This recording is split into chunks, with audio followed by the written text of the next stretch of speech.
So that masundan na to ang another aning lakang sa Peace and Order Council diri sa Negros Oriental. So rest assured nga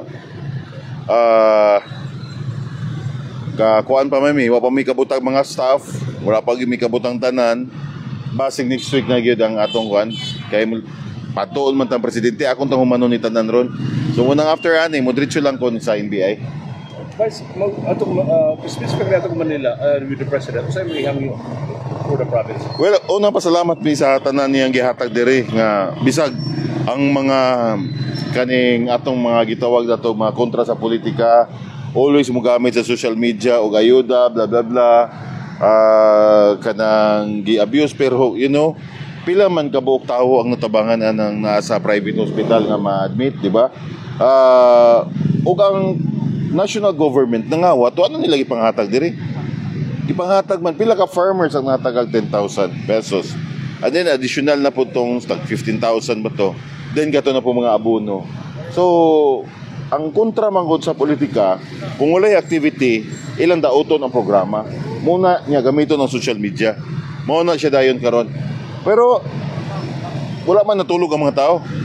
Napildi man tong ilang amo sa mga kabayad at mga trolls, kaya mga fake accounts, napildi man ng mga amo nila.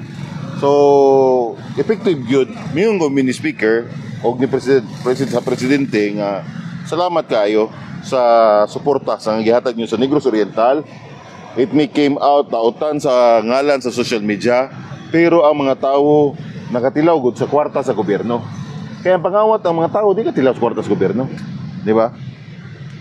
Vice, dito ka sa Manila with the National Customs Office. Kumusta ko siya ito kalambuan para sa Negros yan? Well, kuan, the new Customs Commissioner is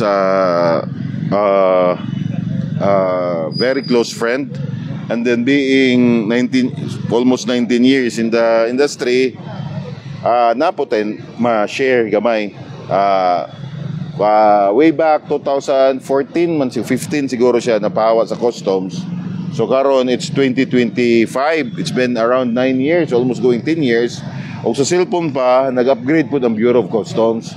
So sa upgrade nga part, sa mga outports ng activities, dagang ugong matabang sa administration nga ma-check na ko ang mga binuang, ma-check nila mga binuang on how to enhance collection of duty. Wala rap to siya, wato yung connection sa akong trabaho, pero sigurado yung ko nga nakakontribute kaya punta in any way as official, as private citizen, ang atong knowledge makontribute yun na to sa national government.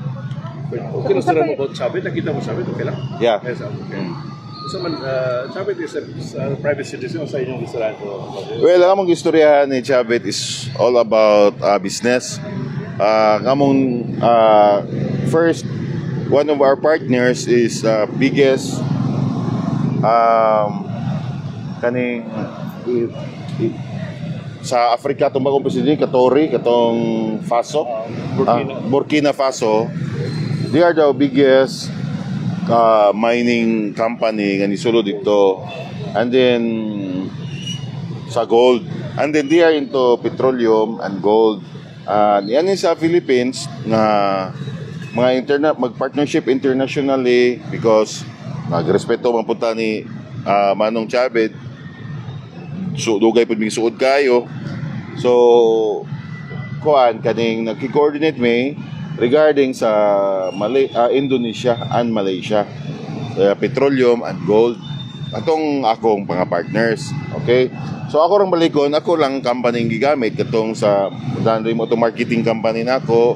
Daga mang under sa akong wing karon sa marketing ka as ako ang center of trade ba sa akong company, ang center of trade nila.